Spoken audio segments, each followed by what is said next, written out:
Hey everyone, very special video today. We're here to talk about the very first hero added to the game post-release, Ana, the support sniper. I gave her a shot, ran her through some testing. As soon as the PTR came up, there was a huge queue, but I managed to get in, and I just wanted to play around with her, maybe give some console players a sneak peek, or if you haven't had a chance to hop on the PTR, you can have a look at this video and discuss what you think. But I have my own thoughts, in general, what a support sniper means for the game. Maybe talk a little bit of strategy. It's very, very early, obviously. This is everybody's first hands-on tackling this type of hero, and she's very different. She's plays very different, and this isn't to say she isn't counterintuitive to play. No, I mean it's the exact opposite actually. As like with most heroes in this game, you can pick her up very easy. I mean, she's a sniper. Everybody knows sniper. Everybody's played sniper in FPS and knows generally what you have to do, but I found myself in some really interesting situations. Some really interesting decision making has to be taken into account when you play her, because if you get in those overlooked positions, you get in those areas where you have to decide, do I shoot an ally or do I shoot an enemy? I think probably the thing I came away with more than anything is that her cooldowns are huge. Her cooldowns are game-changing, and I think we're going to see some really interesting strategy and dynamics and a shift in the meta, actually, based on her ability to stun targets, her ability to use her grenade to increase healing on targets, potential healing, and I think most importantly, as the game progresses, I think the thing that's going to be a unique ability to her is her ability to debuff healing itself. That her grenade acts as both a buffer for healing and a debuffer for enemy healing. And I think this is where we're going to start to see some interesting gameplay from her, because it means that we may have another tank killer. We may have somebody that interrupts the dynamic of tank healer.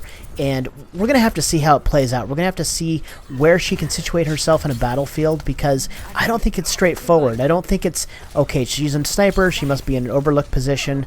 I think it's a little bit more complicated than that. First of all, the main thing you have to understand is that she does not have movement capabilities. She is grounded, and she has no way to escape fast. She's very, very much Zenyatta when it comes to survivability, in a way. Because I don't want to diminish the capabilities of her sleep, her tranquilizer dart. I mean, that's a big deal. That is something that, again, can be game-changing. She has the ability to shut down ults from range. Think McCree stun grenade, except at range and very accurate. If somebody gets good with that, that's going to be another game changer. That's going to be potentially another tank killer.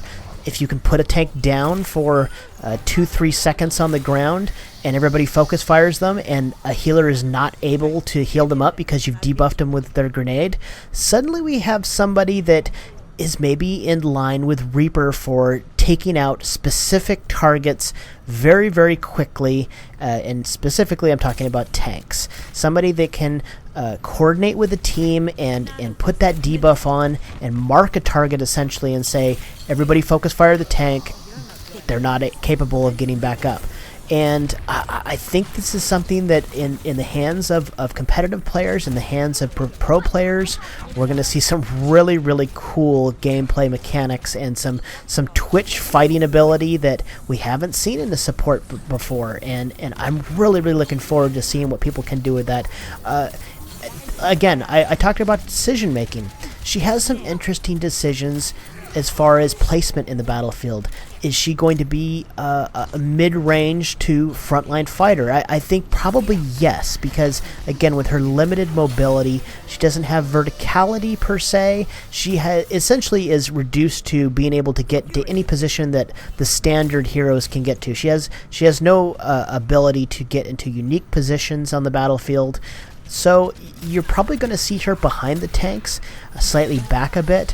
I think she might be a situational support hero, because I can't imagine that in certain maps like compressed King of the Hill maps or something like the second capture or the third capture on King's Row, I can't see her being very effective in those situations, because flankers are going to be a premium against her. Flankers and enemy snipers are suddenly, depending on her playability and her ability to make a difference in pro play, we might start seeing flankers and snipers becoming more of an interesting pick, because they have to be able to counter her standing back, her being away from the front lines, and still being able to do a significant amount of healing and damage. Ultimately, I'm really looking forward to playing her more, being able to get in a match, essentially a competitive game where I can pick her and the game's not flooded with a bunch of Annas, because that's what is going on PTR right now. So it's difficult to get a really good bead on her placement and her